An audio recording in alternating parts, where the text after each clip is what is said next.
ഇതാണ് potentiometer. It is used to measure the potential difference more accurately. അപ്പോൾ ഇതിൻ്റെ ഓരോ പാർട്സും ഞാൻ നിങ്ങൾക്ക് ക്ലിയർ ആക്കി കാണിച്ചു തരാം. പൊട്ടൻഷ്യോമീറ്ററിൽ ഓരോ മീറ്റർ ലെങ്ത്തുള്ള വയേഴ്സ്, ഓക്കെ, ഇത് ഈ ഓരോന്ന് കാണിച്ചിരിക്കുന്നതാണ് കോൺസ്റ്റൻ്റ് അല്ലെങ്കിൽ മാംഗനീൻ കൊണ്ട് ഉണ്ടാക്കിയ വയർ. അപ്പോൾ ഈ വയേഴ്സ് എന്ത് ചെയ്യുന്നു, 10 rows ആയിട്ട് അറേഞ്ച് ചെയ്തിരിക്കുകയാണ്. ഓക്കെ, അപ്പോൾ ഓരോ റോയുടെയും ലെങ്ത്ത് എന്ന് പറയുന്നത് 1 മീറ്റർ ആയിരിക്കും. ഓക്കെ, 1 മീറ്റർ ലെങ്ത്തുള്ള വയറാണ്. അപ്പോൾ ഇവിടെ എത്തി, ഇവിടെ ഒരു കോപ്പർ സ്ട്രിപ്പ് വെച്ചിട്ട് അടുത്ത വയറിലേക്ക് വരികയാണ്. ഓക്കെ, അത് അഗെയിൻ വന്നാൽ ഇവിടെ അടുത്ത കോപ്പർ സ്ട്രിപ്പ് ഇതുവഴി ഇത് ജോയിൻ ചെയ്യുന്നു. അപ്പോൾ ഓരോ ജോയിൻറ്റിൻ്റെയും അല്ലെങ്കിൽ ഓരോ വയറിൻ്റെയും ലെങ്ത്ത് 1 മീറ്ററാണ്. അങ്ങനെയുള്ള 10 മീറ്റർ വയർ ആണ് ഒരു പൊട്ടൻഷ്യോമീറ്ററിനുള്ളത്. 10 മീറ്റർ തന്നെ ഉണ്ടാവണമെന്നില്ല. ഈ ഒരു പൊട്ടൻഷ്യോമീറ്ററിന് 10 മീറ്ററാണ്. 4 മീറ്ററുള്ള പൊട്ടൻഷ്യോമീറ്റേഴ്സും ഉണ്ട്. ഓക്കെ, അപ്പോൾ ഓരോ മീറ്ററായിട്ടുള്ള വയേഴ്സ് ഇങ്ങനെ സിഗ്സാഗ് മാനറിൽ അറേഞ്ച് ചെയ്തിരിക്കുകയാണ്. ഓക്കെ, ഇതേപോലെ സിഗ്സാഗ് മാനറിൽ അറേഞ്ച് ചെയ്തിട്ടുണ്ടാവും. ഇതിന് 2 ടെർമിനൽസാണുള്ളത്. എന്തുകൊണ്ട് ഇതിങ്ങനെ അറേഞ്ച് ചെയ്ത് വിചാരിച്ചാൽ ഇതൊരു പോർട്ടബിൾ ഡിവൈസ് ആക്കാൻ വേണ്ടിയാണ് അല്ലേ. അതായത് ഈ 10 മീറ്റർ വയറും നമ്മൾ ലെങ്ത്തായിട്ട് തന്നെ വെച്ചതാണെങ്കിൽ വളരെ വലിയ ഡിവൈസായി പോകും. അതുകൊണ്ടാണ് ഓരോ മീറ്റർ ലെങ്ത്തുള്ള 10 rows ആയിട്ട് ഇതിനെ അറേഞ്ച് ചെയ്തിരിക്കുന്നത്. അപ്പോൾ ഇതാണ് 2 ടെർമിനൽസ്, എ ബി എന്ന് പറഞ്ഞിട്ടുള്ള 2 ടെർമിനൽസാണ് ഇവിടെയുള്ളത്. ഓക്കെ, ഈ ഇടയിലുള്ള വയേഴ്സാണ് പൊട്ടൻഷ്യോമീറ്റർ വയർ എന്ന് പറയുന്നത്. അപ്പോൾ ഇതിൻ്റെ വയറിൻ്റെ ലെങ്ത്ത് മെഷർ ചെയ്യാൻ വേണ്ടി ഒരു സൈഡിലായിട്ട് നമുക്കൊരു മീറ്റർ സ്കെയിലും അറേഞ്ച് ചെയ്തിട്ടുണ്ട്. Okay, clear. അപ്പോൾ ഇതാണ് ഒരു പൊട്ടൻഷ്യോമീറ്റർ ഡിവൈസ്. നമുക്കിതിൻ്റെ പ്രിൻസിപ്പിൾ പഠിക്കാം.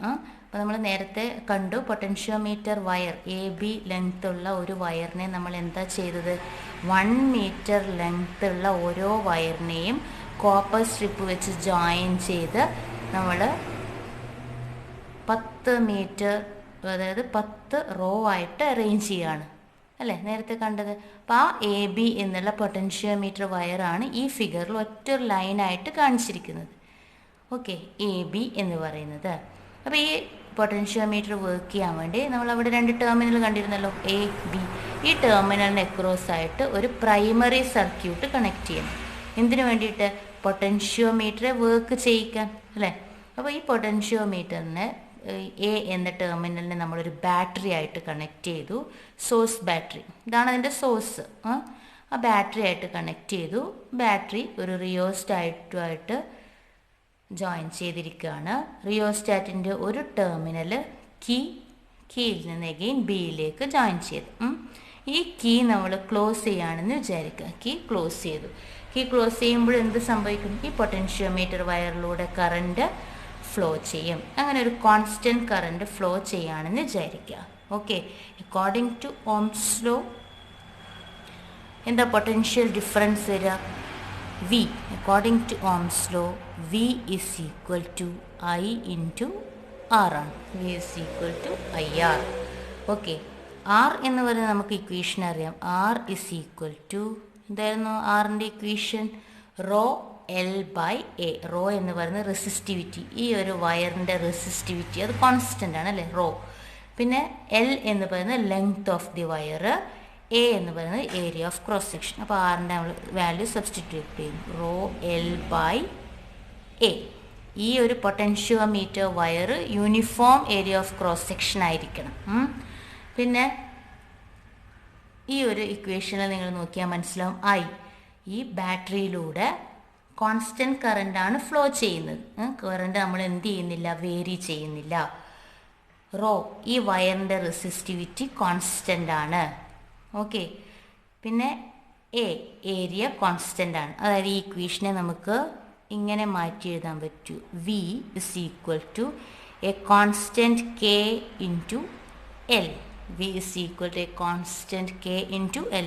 അല്ലെങ്കിൽ നമുക്ക് again the potential difference V is equal to അല്ല പ്രൊപ്പോർഷണൽ ടു L എന്ന് എഴുതാൻ പറ്റും.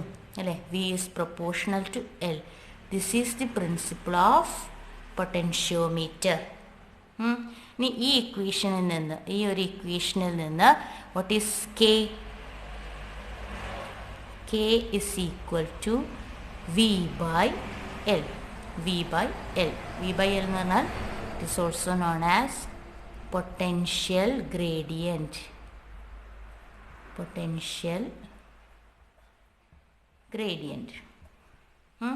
അതായത് voltage drop per unit length 10 metre വയറിലുള്ള ഒരു പൊട്ടൻഷ്യോമീറ്ററിൽ 10 വോൾട്ടേജ് പൊട്ടൻഷ്യൽ ഡ്രോപ്പാണുള്ളതെങ്കിൽ 1 മീറ്റർ വയറുള്ളതിൽ എത്രയാണ് വരിക? 10/10, ദാറ്റ് ഈസ് 1 വോൾട്ടിൻ്റെ ഡ്രോപ്പ് ഉണ്ടാവും. അത് കണ്ടുപിടിക്കുന്നതാണ് പൊട്ടൻഷ്യൽ ഗ്രേഡിയൻ്റ് എന്ന് പറയുന്നത്. ഈ പൊട്ടൻഷ്യൽ ഗ്രേഡിയൻ്റ് പൊതുവെ നമ്മൾ വോൾട്ട് പെർ സെൻറ്റിമീറ്റർ എന്നുള്ള റേഞ്ചിലാണ് പറയാറുള്ളത്. ഓക്കെ, അപ്പോൾ ഈ ഒരു ഫിഗറിൽ നമ്മൾ ഈ ഒരു സർക്യൂട്ടിനെ കുറിച്ച് മാത്രമേ പറഞ്ഞുള്ളൂ. അതായത് പ്രൈമറി സർക്യൂട്ട്. പൊട്ടൻഷ്യോമീറ്ററിന് മെയിനായിട്ട് 3 യൂസസ് ആണുള്ളത്. ഒന്ന് to find the EMF of the cell, പിന്നെ to compare the EMF of 2 cells, third application to find the internal resistance. അങ്ങനെ നമ്മൾ 3 പാർട്ടായിട്ടാണ് ക്ലാസ് ചെയ്തിരുന്നത്. ഇതിപ്പോൾ 1ാമത്തെ പാർട്ടാണ്. ഇവിടെ നമ്മൾ പ്രിൻസിപ്പിളും അതിൻ്റെ കൺസ്ട്രക്ഷനും കാര്യങ്ങളും മാത്രം ഡിസ്കസ് ചെയ്യാം. അപ്പോൾ ഈ 3 ആപ്ലിക്കേഷൻ നിങ്ങളോട് ചോദിച്ചാലും ഇതിൻ്റെ സർക്യൂട്ട് ഡയഗ്രം ഇമ്പോർട്ടൻ്റ് ആണ്. ഇതിൻ്റെ പ്രൈമറി സർക്യൂട്ട് സെയിം ആണ്. അതായത് എ എന്ന ടെർമിനലിൽ നിന്ന് പോസിറ്റീവ് സോഴ്സ് ബാറ്ററിയുടെ പോസിറ്റീവ് ടെർമിനലിലേക്ക് ജോയിൻ ചെയ്തു. അതിൻ്റെ നെഗറ്റീവ് ടെർമിനലിൽ നിന്ന് റിയോസ്റ്റാറ്റിലേക്ക് പോയി, റിയോസ്റ്റാറ്റിൽ നിന്നൊരു കീ. ഓക്കെ, ഇനി നമുക്ക് ഏത് സെല്ലിൻ്റെ EMF ആണോ കണ്ടുപിടിക്കേണ്ടത് ആ സെല്ലാണ് നമ്മളിവിടെ E എന്ന് കാണിച്ചിരിക്കുന്നത്. ഓക്കെ, ഈ സെല്ല് കണക്ട് ചെയ്ത ഈ ഒരു ബ്രാഞ്ച്, ഈ ഒരു ഭാഗത്തെയാണ് നമ്മൾ സെക്കൻഡറി സർക്യൂട്ട് എന്ന് പറയുക. പ്രൈമറി സർക്യൂട്ട് എന്ന് പറയുന്നത് നമ്മുടെ പൊട്ടൻഷ്യോമീറ്ററിനെ ഡ്രൈവ് ചെയ്യാൻ അല്ലെങ്കിൽ വർക്ക് ചെയ്യാൻ യൂസ് ചെയ്യുന്ന സർക്യൂട്ടാണ് പ്രൈമറി. സെക്കൻഡറി എന്ന് പറയുമ്പോൾ ഏതാണോ നമുക്ക് കണ്ടുപിടിക്കേണ്ടത് ആ ഒരു അല്ലെങ്കിൽ ആ ഒരു ബ്രാഞ്ചാണ് സെക്കൻഡറി സർക്യൂട്ട് എന്ന് പറയാം. അപ്പോൾ അതിന് നമ്മൾ എന്ത് ചെയ്തു?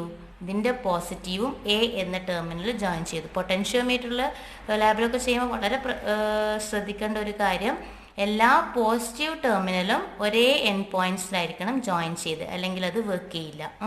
അങ്ങനെ അതിൻ്റെ നെഗറ്റീവ് ടെർമിനൽ ഒരു ഗാൽവനോമീറ്ററിൽ കണക്ട് ചെയ്തു. ഗാൽവനോമീറ്റർ ഒരു ജോക്കിയുമായിട്ട് കണക്ട് ചെയ്തു. അപ്പോൾ കഴിഞ്ഞ ക്ലാസ്സിലെ ടീച്ചർ പറയുന്ന ഒരു ടേമാണ് ജോക്കി എന്ന് പറയുന്നത്. ജോക്കി എന്ന് പറയുന്നത് ഈ ഒരു ഡിവൈസാണ് നമ്മുടെ ജോക്കി, ഒരു പെന്നൊക്കെ പോലെയുള്ള ഡിവൈസ്. ഇതിൻ്റെ എൻഡിൽ ഇങ്ങനെ ഒരു സ്ലൈഡ് ചെയ്യാൻ പറ്റുന്ന ഒരു മെറ്റൽ എൻഡാണ് ഉണ്ടാവും. ഓക്കെ, അപ്പോൾ ഇതൊരു സ്ട്രിപ്പാണ്, ഒരു വയറാണ്. ഈ വയറിൻ്റെ മുകളിലോട്ട് നമ്മളിതിങ്ങനെ നിരക്കി നീക്കുകയാണ് ചെയ്യുക മീറ്റർ ബ്രിഡ്ജിൻ്റെ കേസിൽ. പൊട്ടൻഷ്യോമീറ്റർ ആകുമ്പോൾ നമ്മളിങ്ങനെ ജസ്റ്റ് ഇങ്ങനെ ടച്ച് ചെയ്ത് ഇങ്ങനെ നോക്കുകയാണ് ചെയ്യുക. അങ്ങനെ ജോക്കി സ്ലൈഡ് ചെയ്തിട്ട് നമ്മൾ ആദ്യം എന്ത് ചെയ്യും? കണക്ഷനൊക്കെ കൊടുത്തതിന് ശേഷം എ എന്ന ടെർമിനലിൽ ജോക്കി ടച്ച് ചെയ്ത് നോക്കും. അപ്പോൾ ഗാൽവനോമീറ്റർ ഒരു ഭാഗത്തേക്ക് ഡിഫ്ലക്ഷൻ കാണിക്കും. അങ്ങനെ അതേ ജോക്കി എടുത്തിട്ട് നമ്മൾ എന്ത് ചെയ്യുന്നു? ഈ പോയിന്റ് ബി എന്ന ടെർമിനലിലേക്ക് കണക്ട് ചെയ്യുന്നു. അപ്പോൾ ഗാൽവനോമീറ്റർ ഓപ്പോസിറ്റ് സൈഡിലേക്ക് ഡിഫ്ലക്ഷൻ കാണിക്കുകയാണെന്ന് വിചാരിക്കുക. അതിൻ്റെ അർത്ഥം ഈ എയിൽ നമ്മൾ ഈ ജോക്കി ഇങ്ങനെ സ്ലൈഡ് ചെയ്ത് പോകുന്ന സമയത്ത് ഈ ഡിഫ്ലക്ഷൻ, ഗാൽവനോമീറ്ററിൽ ഡിഫ്ലക്ഷൻ ഇങ്ങനെ മാറി സീറോയിലെത്തുന്നുണ്ട്. ഏതോ ഒരു പോയിന്റിൽ 0 എത്തിയതിന് ശേഷം പിന്നെ ഓപ്പോസിറ്റ് സൈഡിലേക്ക് പോവുകയാണ് ചെയ്യുക, അല്ലേ? അപ്പോൾ ഗാൽവനോമീറ്റർ 0 ആകുന്ന പോയിന്റ് നമ്മൾ കണ്ടുപിടിക്കുകയാണ് ചെയ്യുന്നത്. ഓക്കെ, അപ്പോൾ ഗാൽവനോമീറ്റർ കറണ്ട് 0 ആകുക എന്ന് പറഞ്ഞാൽ പിന്നെ നമുക്ക് എന്താ, ഇതിന് അക്രോസ് ആയിട്ടുള്ള വോൾട്ടേജ് ഡ്രോപ്പ് സെയിം ആണ്, അല്ലേ? അതായത് പിന്നെ നൾ മെത്തേഡ് നമ്മളിവിടെ യൂസ് ചെയ്യുന്നത് നൾ മെത്തേഡാണ്. മീറ്റർ ബ്രിഡ്ജ് ചെയ്തതുപോലെ തന്നെ പൊട്ടൻഷ്യോമീറ്ററും നൾ മെത്തേഡാണ് യൂസ് ചെയ്യുന്നത്. ഗാൽവനോമീറ്റർ കറണ്ട് 0 ആക്കുകയാണ്. അങ്ങനെ ഗാൽവനോമീറ്റർ കറണ്ട് 0 ആക്കുമ്പോൾ നമുക്ക് കിട്ടുന്ന എന്താ? ഇതിന് അക്രോസ് ആയിട്ടുള്ള വോൾട്ടേജ് ഡ്രോപ്പ് തന്നെയാണ് നമുക്ക് ഇതിന് അക്രോസ് ആയിട്ടുള്ള പൊട്ടൻഷ്യൽ ഡിഫറൻസ് ആയിട്ട് കിട്ടുന്നത്. അതായത് E = V ആയിട്ട് നമുക്ക് മാറും. എന്തുകൊണ്ട്? I0 ആണ്, V = E - IR. I0 ആണ്, therefore V = E എന്നുള്ള രീതിയിൽ നമുക്ക് കിട്ടും. അപ്പോൾ സെല്ലിൻ്റെ EMF കാണാൻ വേണ്ടി നമ്മൾ ആ വോൾട്ടേജ് ഡ്രോപ്പ് കണ്ടുപിടിക്കും. അപ്പോൾ അവിടെ നമുക്ക് എങ്ങനെയും കൂടി കൺസിഡർ ചെയ്യാൻ പറ്റും. അപ്പോൾ ഈ പ്രൊപ്പോർഷണൽ ടു എൽ. അപ്പോൾ പൊട്ടൻഷ്യോമീറ്ററിൻ്റെ പ്രിൻസിപ്പിൾ പറയുമ്പോൾ നമുക്കൊന്നിക്കിൽ വി പ്രൊപ്പോർഷണൽ ടു എൽ എന്ന് എഴുതാം, അല്ലെങ്കിൽ ഇ പ്രൊപ്പോർഷണൽ ടു എൽ എന്നും എഴുതാൻ പറ്റും. ഇവിടെ സെൻസിറ്റിവിറ്റി എന്ന് പറഞ്ഞാൽ the smallest potential difference that can be accurately measured by a potentiometer is called sensitivity of the potentiometer. അല്ലേ, ഈ ഒരു പൊട്ടൻഷ്യോമീറ്റർ യൂസ് ചെയ്തിട്ട് നമുക്ക് മെഷർ ചെയ്യാൻ പറ്റുന്ന ഏറ്റവും ചെറിയ പൊട്ടൻഷ്യൽ ഡിഫറൻസ് എത്രയാണ്, അതാണ് അതിൻ്റെ സെൻസിറ്റിവിറ്റി. അപ്പോൾ ഒരു നല്ല പൊട്ടൻഷ്യോമീറ്റർ എന്ന് പറഞ്ഞാൽ അത് മോർ സെൻസിറ്റീവ് ആവണം, അല്ലേ. അങ്ങനെ ആകണമെങ്കിൽ നമ്മൾ എന്ത് ചെയ്യണം, ഈ വി കുറയ്ക്കേണ്ടി വരും, അല്ലേ. വളരെ ചെറിയ വി കുറയണം. വി കുറയണമെങ്കിൽ നമ്മൾ എന്ത് കുറയണം, ഈ കെ പൊട്ടൻഷ്യൽ ഗ്രേഡിയൻ്റ് കുറയണം, അല്ലേ. പൊട്ടൻഷ്യൽ ഗ്രേഡിയൻ്റ് കുറച്ചാൽ നമുക്ക് എന്ത് ചെയ്യാൻ പറ്റും, സെൻസിറ്റിവിറ്റി കൂട്ടാൻ പറ്റും. ഓക്കെ, അപ്പോൾ പൊട്ടൻഷ്യൽ ഗ്രേഡിയൻ്റ് എന്ന് പറഞ്ഞാൽ ഇതാണ് വാല്യൂ, അല്ലേ, ഐ റോ ബൈ എ. അപ്പോൾ എന്ത് കുറച്ചാൽ മതി, ഐ കുറച്ചാൽ മതി. ഓക്കെ, അപ്പോൾ ദ സോഴ്സ് കറണ്ട് നമ്മൾ കുറക്കുക, സെൻസിറ്റിവിറ്റി കൂട്ടാൻ വേണ്ടി സോഴ്സ് കറണ്ട് കുറക്കുക, പൊട്ടൻഷ്യൽ ഗ്രേഡിയൻ്റ് ഡിക്രീസ് ചെയ്യുക. Okay, length of the potentiometer wire കൂട്ടുക. അതായത് 4 മീറ്റർ വയർ യൂസ് ചെയ്ത പൊട്ടൻഷ്യോമീറ്ററിനേക്കാൾ സെൻസിറ്റീവാണ് 10 മീറ്റർ ലെങ്ത് ഉള്ള ഒരു potentiometer.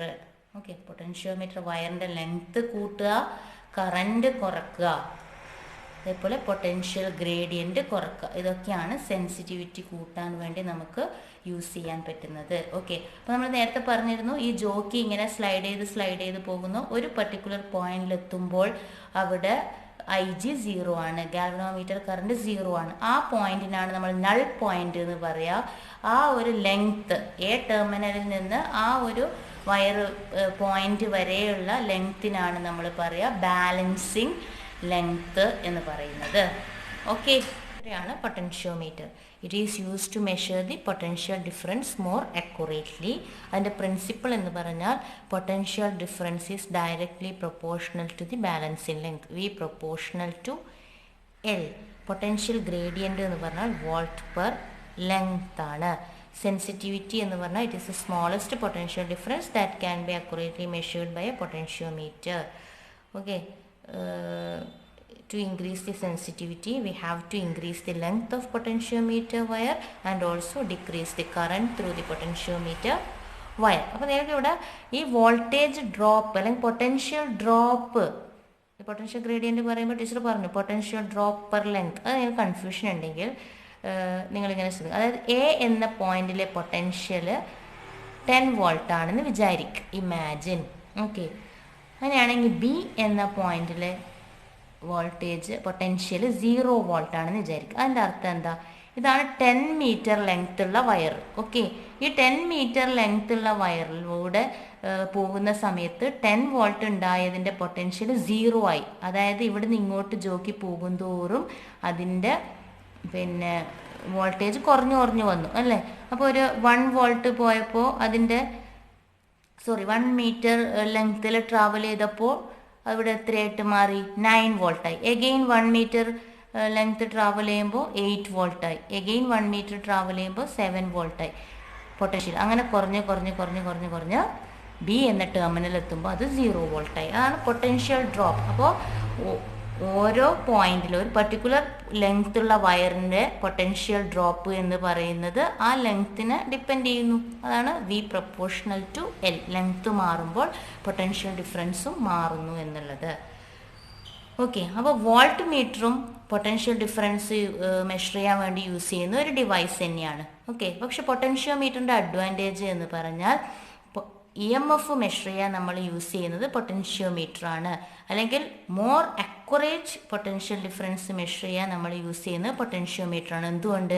Because we are using null method. അതായത് നമ്മൾ EMF മെഷർ ചെയ്യുന്ന സമയത്ത് അല്ലെങ്കിൽ പൊട്ടൻഷ്യൽ ഡിഫറൻസ് മെഷർ ചെയ്യുന്ന സമയത്ത് there is no current is flowing through the galvanometer അല്ലെങ്കിൽ സെൽ. ആ സെല്ലിലൂടെ എന്ത് ചെയ്യുന്നില്ല, കറണ്ട് ഫ്ലോ ചെയ്യുന്നില്ല. പക്ഷെ വോൾട്ട് മീറ്റർ നമ്മൾ കണക്ട് ചെയ്ത്, ഇപ്പോൾ സപ്പോസ് ഇവിടെ ഒരു വോൾട്ട് മീറ്റർ ആണ് നമ്മൾ കണക്ട് ചെയ്തിട്ടുള്ളതെങ്കിൽ ആ വോൾട്ട് മീറ്ററിലൂടെ കറണ്ട് ഫ്ലോ ചെയ്യുമ്പോൾ മാത്രമേ നമുക്ക് എന്ത് കിട്ടുള്ളൂ, അവിടുത്തെ പൊട്ടൻഷ്യൽ ഡിഫറൻസ് മെഷർ ചെയ്യാൻ പറ്റുള്ളൂ അല്ലേ. അപ്പോൾ ഒരു ചെറിയ ഡിഫറൻസ് ഉണ്ടാവും അതിൻ്റെ വാല്യൂവിൽ. അപ്പോൾ potentiometer prefer than voltmeter because it does not draw any current from the cell.